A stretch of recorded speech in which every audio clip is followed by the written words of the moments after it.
عملا صالحا ولا يشرك بعبادة ربه أحدا।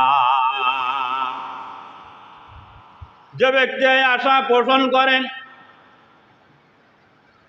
কিয়ামতের ময়দানে আল্লাহর সঙ্গে মোলাকাত করবে, সাক্ষাৎ করবে, আল্লাহর দিদার লাভ করবে, তাহলে সে যেন শিরক মুক্ত ইবাদত যেন করেন, আল্লাহর ইবাদতের মধ্যে যেন কাউকে শরীক স্থাপন না করেন।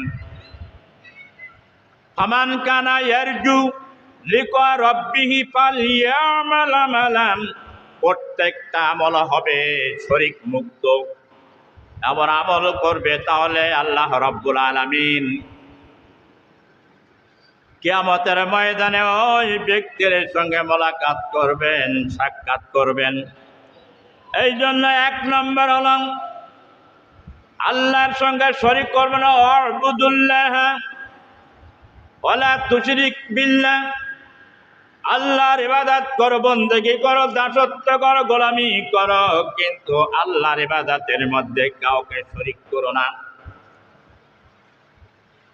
এই শরীকের অর্থ ব্যাপক, আসলে তো মানুষ জানে না, না জানার কারণে মুসলমান বলে, কিন্তু এই সম্পর্কে মানুষের জ্ঞান হলো খুবই স্বল্প। যারা শরীক মুক্ত ইবাদত করবে, আল্লাহর সঙ্গে যারা শরীক স্থাপন করবে না, তাদের দৃষ্টান্ত হচ্ছে মানুষ আল্লাহ ব্যতীত আর কাউকে নিজের পৃষ্ঠপোষক এবং কার্য সম্পাদনকারী মনে করবে না, এবং কারো আশা পূরণকারী, প্রয়োজন পূরণকারী, বিপদ দূরকারী এবং ফরিয়াদ শ্রবণ গ্রহণকারী এবং সাহায্যদাতা এবং রক্ষাকর্তা একমাত্র আল্লাহ রাব্বুল আলামিন আল্লাহকে মনে করবেন। কেননা তিনি ব্যতীত আর কারোর কাছে কোনো ক্ষমতা নাই।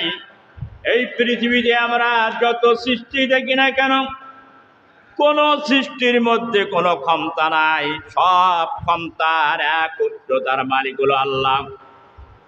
এই জন্য আল্লাহ তাআলা ব্যতীত কাউকে কল্যাণকারী মনে করবে না। আল্লাহ রাব্বুল আলামিন আল্লাহ ব্যতীত কাউকে কারোর